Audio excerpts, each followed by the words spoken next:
po sa inyo lahat. Nandito ako sa taniman na kinakatan para i-monitor ko. At salamat sa Panginoon Diyos at binayaan tayo ng ulan ngayon. At lalong gumaganda ang ating saging niyan pagka ganyan na ulan. Ngayon, meron ako isang saging na bigla na lang naninilaw. Napansin ko ito 3 days ago. So, pag-research ko, ang payo ng mga eksperto, pag daw nanilaw ay Panama disease. Hindi ko alam kung saan galing yan, baka sa Panama yung galing yung sakit na yon. At ang ganito raw sakit ay wala nang kagamutan, kundi tsugihin, putulin, lagyan ng kung ano-anong chemical, formalin, herbicide, asin. Pero ako hindi muna ganun ang gagawin ko. I-try ko yung asin na binabad sa tubig. Ayun, lalagyan ko siya ng 2 tabong asin na kilinaw sa tubig. Kasi ito, yung mga nauna rito, aking sinuri yung mga bungo, pati hanggang sa loob, hanggang sa dahon. Nagpakulo ako ng tubig dun sa kalderong malaki at saka ako sinausaw. Awa naman Diyos, wala naman ako nakita ng mga bakterya na lumulutang. Dapat sana kung sa bakterya nang galing, ibig sabihin meron lulutang na mga uod man lang o ano pa man, yung mga tinatawag na mga parang maliliit na parang salago bugs, parang bugs yan na sumisirado sa loob ng saging. Wala ako nakitang ganon.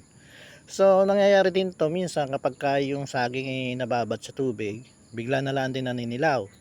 Isa pa rin yun. Yun wala tayong magagawa kapag talagang nababad sa tubig, yun ang kahinaan ng saging, saka maging ang papaya man ay ganoon din.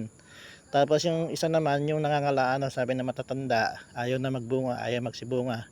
Kasi nakalutang na yung kanyang bungo Anong kailangan lang doon, lalagyan lang ng lupa, gagahukan, ika nga sa Batangas, lalagyan ng gahok, paumbukin yung lupa at lahat ng mga sukal-sukal, mga damo-damo itatabon doon.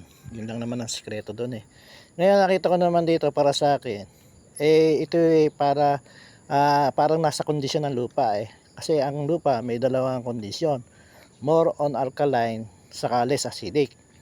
Yung more alkaline nakikita yan sa mga basal na taniman ng mga halaman na sabi nga ng mga matatanda tumatabal. So ibig sabihin pag tumatabal, puro dahon lang, puro lago, ayaw magbungahan. Kaya ang ginagawa nila, medyo tinatanggalan, binabawasan ng mga dahon.